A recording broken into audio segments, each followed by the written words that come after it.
الحمد لله نحمده ونستعينه ونستغفره ونؤمن به ونتوكل عليه ونعوذ بالله من شرور أنفسنا ومن سيئات أعمالنا من يهده الله فلا مضل له ومن يضلل فلا هادي له ونشهد أن لا إله إلا الله وحده لا شريك له ونشهد أن سيدنا ومولانا محمدا عبده ورسوله أما بعد فأعوذ بالله من الشيطان الرجيم بسم الله الرحمن الرحيم يا أيها الذين آمنوا اجتنبوا كثيرا من الظن إن بعض الظن إثم ولا تجسسوا ولا يغتب بعضكم بعضا أيحب أحدكم أن يأكل لحم أخيه ميتا فكرهتموه واتقوا الله إن الله تواب رحيم قال رسول الله صلى الله عليه وسلم من نفس عن مؤمن كربة من كرب الدنيا نفس الله عنه كربة من كرب يوم القيامة أو كما قال رسول الله صلى الله عليه وسلم صدق الله العظيم وصدق رسوله النبي الكريم ونحن على ذلك لمن الشاهدين والشاكرين والحمد لله رب العالمين. محترم سامعین کرام، گزشتہ چند جمعوں سے سورۃ الحجرات پر بیان چل رہا ہے. اصلاح معاشرہ کے اعتبار سے جو چیزیں بہتر ہیں، ضروری ہیں، جن چیزوں کو معاشرے میں اگر پروموٹ کیا جائے اور ان چیزوں پر عمل درآمد کیا جائے تو معاشرے میں بہتری ممکن ہے، معاشرہ بہتر سے بہتر بنایا جا سکتا ہے.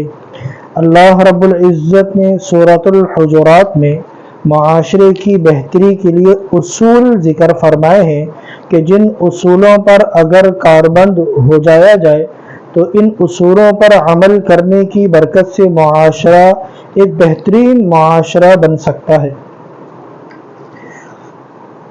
گزشتہ جمعے جن 3 چیزوں کا تذکرہ ہوا، نمبر 1، یا ایھا الذین آمنوا ان جاءکم فاسق بنبأ فتبینوا ان تصیبوا قوما بجہالۃ فتصبحوا علی ما فعلتم نادمین. اللہ رب العزت نے اس آیت مبارکہ میں ایمان والوں کو یہ تاکید کی ہے کہ اے ایمان والوں، اگر تم تک کوئی بات پہنچے تو پہلے تم اس بات کی تحقیق کر لو کہ آیا یہ بات واقعے کے مطابق ہے، سچ ہے، یا واقعے کے خلاف ہے، جھوٹ ہے. کسی بھی بات کو مشہور کرنے سے پہلے، کسی بھی بات کی اشاعت کرنے سے پہلے، کوئی بات لوگوں میں پھیلانے سے اور مشہور کرنے سے پہلے اس بات کی تحقیق ایمان والوں کو چاہیے کر لیں کہ وہ سچی بات کی تصدیق کر رہے ہیں، اشاعت کر رہے ہیں، پھیلا رہے ہیں، یا جھوٹی بات کو وہ پھیلا رہے ہیں. تو اس آیت کریمہ میں اللہ رب العزت نے ایمان والوں کو گویا کہ سچ بولنے اور سچ کی اشاعت کرنے کی ترغیب دی ہے اور جھوٹ سے بچنے اور جھوٹی بات کو پھیلانے سے رکنے کی ترغیب دی. دوسری بات جو گزشتہ جمعہ ذکر کی، وَإِن طَائِفَتَانِ مِنَ الْمُؤْمِنِينَ اقْتَتَلُوا فَأَصْلِحُوا بَيْنَهُمَا، کہ ایمان والوں کو چاہیے آپس میں جوڑ پیدا کریں. اگر آپس میں خدا نہ خواستہ کوئی رنجش، آپس میں کوئی لڑائی جھگڑے مسلمانوں کے درمیان ہو تو اس میں دوسرے مسلمانوں کی ذمہ داری ہے فَأَصْلِحُوا بَيْنَهُمَا، کہ وہ آپس میں جوڑ پیدا کرنے کی کوشش کریں. جو فریق غلط کام کر رہا ہو، جو مد مقابل غلط کام کر رہا ہو، اس مد مقابل کو غلط کام سے روکیں اور آپس میں مسلمانوں کے لڑائی جھگڑے کو ختم کریں اور آپس میں صلح صفائی کروائیں. اور اس کا سبب بھی بیان فرمایا، انما المؤمنون اخوہ، اس لیے کہ مسلمان آپس میں بھائی بھائی ہیں. مسلمانوں کو چاہیے کہ مل جل کر رہا جائے، لڑائی جھگڑے سے اجتناب کیا جائے. اگر بالفرض لڑائی جھگڑا ہو جائے تو دوسرے مسلمانوں کی ذمہ داری اس میں صلح صفائی کروائے. تیسری بات، یا ایھا الذین آمنوا لا یسخر قوم من قوم عسى ان یکونوا خیرا منہم، کہ ایمان والوں کو چاہیے. یہاں اللہ رب العزت نے آیت کریمہ میں مردوں اور عورتوں کا دونوں کا الگ الگ تذکرہ کیا. پہلے فرمایا مردوں کو چاہیے وہ آپس میں ایک دوسروں کا مذاق نہ بنائیں. پھر الگ سے ولا نساء من نساء عسى ان يكن خيرا منهن، عورتوں کا بھی الگ سے تذکرہ کیا کہ عورتوں کو بھی چاہیے وہ ایک دوسرے کا مذاق نہ بنائیں. کسی بات کو پھیلا کر، اور پھیلانا اس لیے کہ سامنے والا رسوا ہو جائے. ولا تلمزوا انفسکم، کسی برے نام سے برے القاب سے اس کو پکارنا. ولا تنابزوا بالالقاب، اللہ نے سختی سے منع فرمایا کہ کسی مسلمان کو چاہیے، یہ مسلمان کی شان کے مناسب نہیں، یہ بات مسلمان کو زیبا نہیں دیتی کہ وہ اپنے کسی دوسرے مسلمان بھائی کا نام رکھے. کسی عورت کو یہ بات زیبا نہیں دیتی وہ کسی اپنی مسلمان اور بہن کا کوئی نام رکھے، کسی برے لقب سے پکارے، تو یہ ایمان والے کی شان کے خلاف ہے. تو ان تین باتوں کو گزشتہ جمعے تفصیل سے ذکر کر دیے. چوتھی بات جو آج کی آیت شریفہ میں نے تلاوت فرمائی، اس آیت میں بھی اللہ رب العزت نے تین خصلتوں کو ذکر کیا اور یہ بیان فرمایا کہ ایمان والوں کو چاہیے کہ ان خصلتوں سے، یہ خصلتیں یا عادتیں بری ہیں، ایمان والوں کو چاہیے ان بری عادات سے اجتناب کریں، ان بری عادات سے بچیں.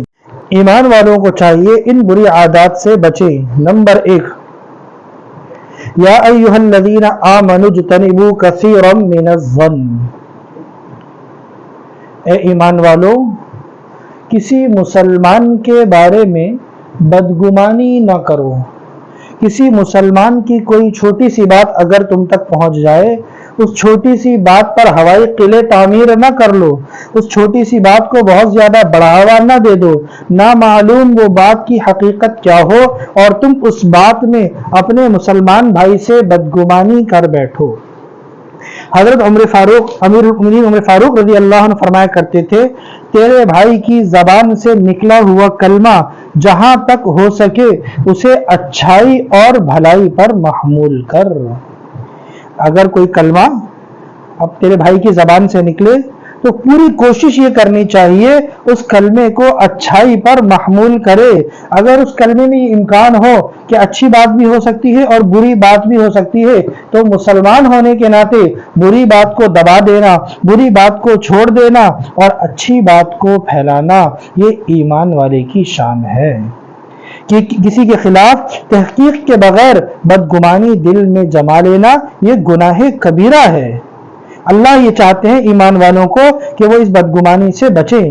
بخاری شریف کی روایت ہے، آپ صلی اللہ علیہ وسلم نے فرمایا، ایاکم والظن فإن الظن اکذب الحدیث، اے ایمان والوں بدگمانی سے بچو، اس لیے کہ بدگمانی یہ بڑی جھوٹی بات ہے. بدگمانی سے بچو، بدگمانی بڑی جھوٹی بات ہے. طبرانی شریف کی روایت ہے، حضور صلی اللہ علیہ وسلم نے فرمایا کہ 3 عادتیں میری امت میں رہ جائیں گی. 3 عادتیں میری امت میں رہ جائیں گی. صحابہ نے عرض کیا، یا رسول اللہ وہ کون سی 3 عادتیں ہیں جو آپ کی امت میں رہ جائیں گی؟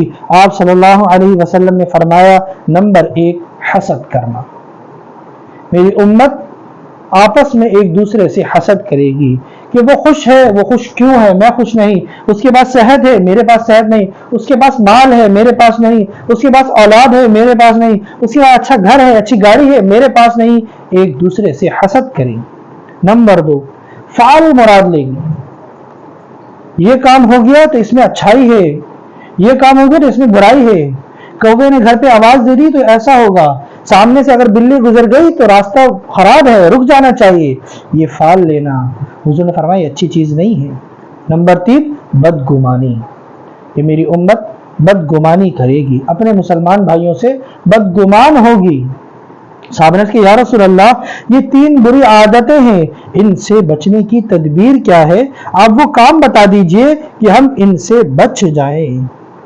آپ صلی اللہ علیہ وسلم نے فرمایا ہاں اگر بچنا چاہو، اگر کبھی حسد کا شائبہ بھی دل میں آ جائے، اگر اپنے کسی مسلمان بھائی سے حسد پیدا ہو تو تمہیں چاہیے فوراً استغفار کرو۔ جب تم فوراً استغفار کرو گے اللہ اس استغفار کی برکت سے تمہارے اندر سے حسد کا مادہ ختم کر دے گی۔ نمبر 2 فال مراد لینا، کہ بدفالی مراد لینا، بدشگونی مراد لینا۔ حضور علیہ السلام نے فرمایا جب ایسی کوئی چیز آ جائے فوراً اس سے رک جاؤ، فوراً رک جاؤ اور وہ کام ضرور کرو۔ بلی اگر راستے سے گزر گئی تو اگر اب وہ بندہ رک گیا اور اس نے کام کو چھوڑ دیا اور اس راستے سے آگے نہیں گیا، گویا کہ اس نے شرک کیا۔ تو اس لیے ضروری ہے کہ وہ کام کرو تاکہ آہستہ آہستہ یہ بدفعلی مراد لینے کا مادہ ہمارے اندر سے نکل جائے۔ نمبر 3 بدگمانی، فرمایا جب بدگمانی پیدا ہو اس بدگمانی کا علاج یہ ہے کہ اس کو چھوڑ دو اور اپنے مسلمان بھائی سے اچھا گمان پیدا کرو، اچھا گمان پیدا کرو۔ جب اچھا گمان مسلمان بھائی سے پیدا کرو گے آہستہ آہستہ تمہارے اندر سے بدگمانی کا مادہ نکل جائے گا۔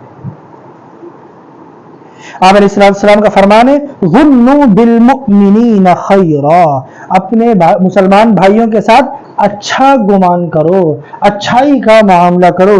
حضرت عیسیٰ علیہ السلام کا ایک واقعہ ہے، جناب رسول اللہ صلی اللہ علیہ وسلم نے فرمایا کہ حضرت عیسیٰ علیہ السلام نے ایک شخص کو اپنی آنکھوں سے چوری کرتے ہوئے دیکھا۔ حضرت عیسیٰ علیہ السلام نے اس کو دیکھا کہ وہ چوری کر رہا ہے۔ حضرت عیسیٰ علیہ السلام نے اس کو پکڑا، اس کی گرفت کی اور اس سے پوچھا کہ تو چوری کیوں کرتا ہے، یہ بری عادت ہے۔ وہ شخص کہنے لگا کہ میں نے تو چوری نہیں کی، میں اللہ کی قسم کھا کر کہتا ہوں کہ میں نے چوری نہیں کی۔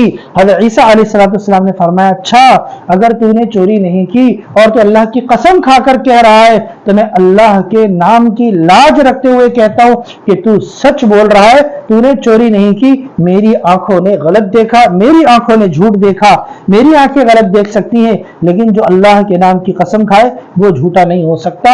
تو نے خیر کا ہی کام کیا ہوگا، ہو سکتا ہے تیرا اس مال میں کوئی حق ہو جس کی وجہ سے تو نے یہ مال لیا ہو، اب میرا کام یہ ہے کہ میں اچھا گمان کروں۔ جناب رسول اللہ صلی اللہ علیہ وسلم رمضان المبارک میں اعتکاف فرمایا کرتے تھے۔ آپ علیہ السلام کی عادت شریفہ تھی رمضان المبارک کے آخری عشرے میں اعتکاف فرمایا کرتے تھے، اور آپ علیہ السلام کی ازواج آپ علیہ السلام سے ملنے آپ علیہ السلام کے پاس مسجد نبوی میں تشریف لایا کرتے تھے۔ ایک مرتبہ ام المؤمنین حضرت صفیہ رضی اللہ عنہا وہ جناب رسول اللہ صلی اللہ علیہ وسلم کے پاس تشریف لائی، آپ علیہ السلام کے پاس آئیں اور یہ تہجد کا وقت تھا، رات کے وقت تشریف لائی تھی۔ آپ علیہ السلام کے پاس آئیں اور آپ علیہ السلام سے بات چیت ہوئی۔ جب وہ جانے لگی حضور صلی اللہ علیہ وسلم ان کو دروازے تک چھوڑنے کے لیے آئے۔ آپ علیہ السلام نے ان کو رخصت کیا، حضرت صفیہ رضی اللہ عنہا جانے لگی۔ حضور علیہ السلام نے دیکھا کہ سامنے سے دو صحابہ گزر رہے۔ آپ علیہ السلام نے ان کو آواز دے کر اپنے قریب بلایا۔ جب وہ قریب آ گئے تو آپ صلی اللہ علیہ وسلم نے فرمایا دیکھو یہ جو ابھی میرے پاس سے خاتون نکلی ہے یہ میری زوجہ ہے، یہ میری بیوی صفیہ ہے۔ اور صحابہ سے یا رسول اللہ آپ یہ ہمیں کیوں بتا رہے ہیں، کیوں صفائی دے رہے ہیں؟ آپ علیہ السلام نے فرمایا کہ دیکھو شیطان انسان کے خون میں بہت تیزی سے دوڑتا ہے اور وہ انسان کو بدگمانی کی طرف مائل کرتا ہے۔ میں نے بولا ایسا نہ ہو کہ تمہارے دل میں میری طرف سے کوئی بدگمانی پیدا ہو، اس لیے میں نے اس بات کو صاف کر دیا اور میں نے چاہا کہ میں تمہیں بتا دوں کہ جو مجھ سے ملنے آئی تھی اور یہ جو میرے پاس سے جا رہی ہے یہ میری بیوی ہے، یہ میری زوجہ ہے، یہ صفیہ ہے۔ تو آپ علیہ السلام کا یہ مزاج تھا کہ امت سے برائی کو ختم کرتے تھے، جو بدگمانی کا سبب پیدا بھی ہو سکے اس کو بھی ختم کرنے کی کوشش کرتے تھے۔ تو اس آیت کریمہ میں اللہ رب العزت نے ایمان والوں سے مطالبہ کیا اے ایمان والوں کہ تم بدگمانی سے بچو۔ اگر کوئی ایسی چیز ہو جس میں اچھا اور برا دونوں امکان موجود ہوں تو تم اچھائی پر اپنے مسلمان بھائی کے اس فعل کو محمول کر لو، کوشش کرو برائی پر محمول نہ کرو۔ نمبر 2، وَلَا تَجَسَّسُوا، کسی کی کھوج میں نہ لگو۔ وَلَا تَجَسَّسُوا، کسی کی ٹوہ میں نہ لگو، کسی کے حالات کی خفیہ طور پر معلومات حاصل کرنے کی فکر میں نہ لگو۔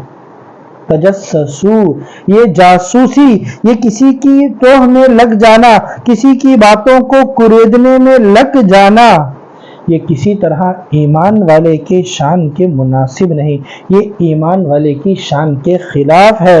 حضور علیہ الصلوۃ والسلام کا فرمان ہے وَلَا تَجَسَّسُوا وَلَا تَبَاغَضُوا، اے ایمان والو تجسس نہ کرو، ایک دوسرے کی جاسوسی کے پیچھے نہ پڑو، اور ایک دوسرے سے بغض نہ رکھو۔ یاد رکھیے اللہ رب العزت کے نبی نے فرمایا، جناب رسول اللہ صلی اللہ علیہ وسلم فرمایا، جو کسی مسلمان کو رسوا کرنے کی کوشش کرتا ہے، جاسوسی میں لگ جاتا ہے کہ میں اس کی کمزوریاں تلاش کروں، میں اس کے عیب تلاش کروں، مجھے کوئی بات مل جائے، میں اس کی بات لوگوں میں بتاؤں تاکہ یہ رسوا ہو جائے۔ حضور علیہ السلام نے فرمایا جو اپنے مسلمان بھائی کو رسوا کرنے کی کوشش کرتا ہے، اللہ ایسے شخص کو ہی رسوا کر دیتا ہے، اللہ اس شخص کو ذلیل اور خوار کر دیتا ہے۔ اس لیے حضور علیہ السلام فرمایا کہ وَلَا تَجَسَّسُوا، اللہ اور اس کے رسول کا واضح فرمان ہے کہ اے ایمان والوں وَلَا تَجَسَّسُوا، ایک دوسرے مسلمانوں کی جاسوسی میں ٹوہ میں نہ لگو، یہ اچھا فعل نہیں ہے۔ اگر تم اس فعل کے کرنے میں مبتلا ہو جاؤ گے تو تمہارا یہ فعل معاشرے میں بگاڑ پیدا کرنے والا ہے، اس سے معاشرے کی اصلاح نہیں ہوگی۔ آج ہمارے یہاں بڑی تنظیمیں کام کر رہی ہیں، بڑے ادارے کام کر رہے ہیں کہ معاشرے میں کس طرح بہتری ہو جائے، معاشرے کی کس طرح اصلاح ہو جائے، معاشرے میں کس طرح اچھائیاں عام ہو جائیں۔ جو اللہ اور اس کے رسول نے اصول دیے ہیں معاشرے کی اصلاح کے لیے کہ اگر ان اصولوں پر عمل کر لیا جائے تو معاشرہ بہتر سے بہتر ہو سکتا ہے، آج ہم ان اصولوں کو چھوڑ کر معاشرے کی اصلاح کی کوششیں کر رہے ہیں۔ اگر ان اصولوں پہ جو اصول اللہ اور اس کے رسول نے دیے ہیں، اگر ہم ان اصولوں پر کاربند ہو جائیں گے تو معاشرے کی اصلاح یقینی ہے۔ اس آیت میں اللہ نے 3 اصول دیے ہیں کہ ان اصولوں پر کاربند ہو جاؤ، تمہارا معاشرہ بہتر ہو جائے گا۔ پہلے میں نے ذکر کیا بدگمانی سے اجتناب، نمبر 2 وَلَا تَجَسَّسُوا، جاسوسی سے اجتناب، نمبر 3 وَلَا يَغْتَبْ بَعْضُكُمْ بَعْضًا، کہ اپنے مسلمان بھائی کی غیبت نہ کرو، اپنے مسلمان بھائی کی غیبت نہ کرو۔ ایک صحابی آپ علیہ السلام کے پاس عرض کیا، یا رسول اللہ غیبت کیا چیز ہے؟ آپ علیہ السلام نے فرمایا ذکرک اخاک بما یکرہ، ذکرک اخاک بما یکرہ۔ غیبت کیا ہے؟ غیبت یہ ہے تم اپنے مسلمان بھائی کی کسی ایسی بات کا تذکرہ کرو، وہ بات اگر تمہارے بھائی کو پتہ چلے تو اسے پریشانی ہو، ناگواری کا وہ اظہار کرے، یہ ایسی بات ہو کہ اگر اس کے سامنے کی جائے تو وہ برا مانے، یہ غیبت ہے۔ ایک صحابی نے اس کی یا رسول اللہ اگر وہ بات واقعی اس شخص کے اندر موجود ہو جو بات ہم نے کی ہے، ایسا نہیں کہ کوئی غلط بات کی، کوئی جھوٹ بولا، اس کی اگر کوئی برائی کا تذکرہ کیا، اس کی کوئی خامی، کوئی کمی، کوئی عیب کا تذکرہ کیا، وہ عیب، وہ برائی، وہ خامی اس کے اندر موجود ہے، تو آپ صلی اللہ علیہ وسلم نے فرمایا دیکھو یہ خامی اگر اس کے اندر ہے جبھی تو غیبت ہے، اگر اس کے اندر موجود نہیں ہے تو بہتان ہے، وہ غیبت سے بھی بڑا گناہ ہے۔ اس لیے غیبت سے اجتناب کرنا چاہیے۔ بعض لوگوں کو اگر غیبت سے منع کیا جائے وہ کہتے ہیں بھائی یہ کیا بات ہوئی، میں تو اس بات کو اس کے منہ پر بھی کہہ سکتا ہوں، یہ غیبت تھوڑی ہے۔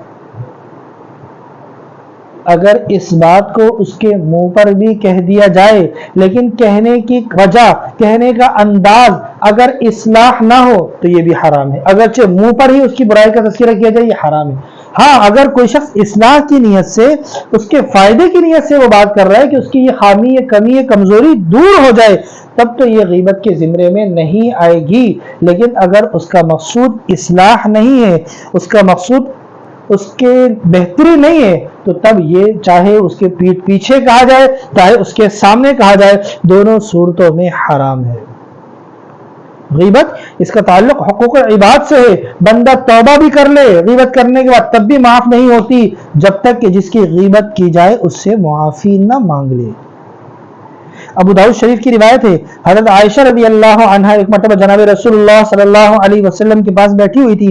حضرت صفیہ ام المؤمنین رضی اللہ عنہا یہ آپ علیہ السلام کے پاس سے گئی. آپ علیہ السلام نے حضرت عائشہ رضی اللہ عنہا نے اما صفیہ رضی اللہ عنہ کی طرف اشارہ کر کے فرمایا وہ اے رسول اللہ وہ ایسی ہیں ہاتھ سے اشارہ کیا اور ان کے کم قامت ہونے کی طرف اشارہ کیا. یا رسول اللہ وہ تو کم قد ہے، ان کا قد کم ہے. آپ علیہ السلام نے فرمایا اے عائشہ تم نے ایسی بات کہی، اگر اس بات کو سمندر میں بھی ڈال دیا جائے تو وہ سمندر میں بھی بگاڑ پیدا کر دے. یہ بات اچھی نہیں ہے. غیبت صرف زبان سے نہیں ہے کہ زبان سے ہی برائی کرے گا تو غیبت ہوگی. آنکھ کا اشارہ، ہاتھ کا اشارہ، کسی بھی اس اعتبار سے کہ اپنے مسلمان بھائی کی کوئی خامی کمی عیب کی طرف اشارہ کیا جائے، چاہے وہ آنکھ سے ہی اشارہ کیا جائے، وہ غیبت کے زمرے میں آتا ہے. اس سے اجتناب ضروری ہے. غیبت کا گناہ ایسا ہے جیسے کوئی اپنے مسلمان بھائی کا گوشت کھائے. اللہ کا فرمان ہے اَيُحِبُّ أَحَدُكُمْ أَن يَأْكُلَ لَحْمَ أَخِيهِ مَيْتًا فَكَرِهْتُمُوهُ. غیبت کا گناہ ایسا ہے جیسے کوئی اپنے مسلمان بھائی کا گوشت کھائے. اپنے مسلمان بھائی کا گوشت کھانا جس طرح ایک برا فعل ہے، اس طرح اپنے مسلمان بھائی کی غیبت کرنا یہ بھی برا فعل ہے. اس سے بھی اجتناب ضروری ہے. جناب رسول اللہ صلی اللہ علیہ وسلم کو جب اللہ نے معراج کی سیر کروائی، جنت کی سیر کروائی، جہنم اللہ نے دکھائی تو جہنم کے عذابات دکھائے. ان عذابات میں ایک عذاب یہ بھی دکھلایا گیا کہ حضور علیہ السلام نے دیکھا ایک جماعت کو کہ ان کے ناخن تانبے کے تھے، وہ ان تانبے کے ناخنوں سے اپنے چہرے اور سینے کا گوشت نوچ رہے تھے، نکال رہے تھے اپنے سینے اور چہرے کا گوشت. ایک جماعت حضور علیہ السلام نے دیکھا کہ ان کے پہلو کا گوشت فرشتے کاٹ کر زبردستی ان کے منہ میں ٹھوس رہے تھے. حضور علیہ السلام نے حضرت جبرائیل علیہ السلام سے پوچھا اے جبرائیل یہ کون لوگ ہیں؟ جبرائیل علیہ السلام فرمایا یا رسول اللہ یہ وہ لوگ ہیں جو اپنے مسلمان بھائیوں کی غیبت کیا کرتے تھے، اللہ نے آج ان کو اس عذاب میں مبتلا کر دیا.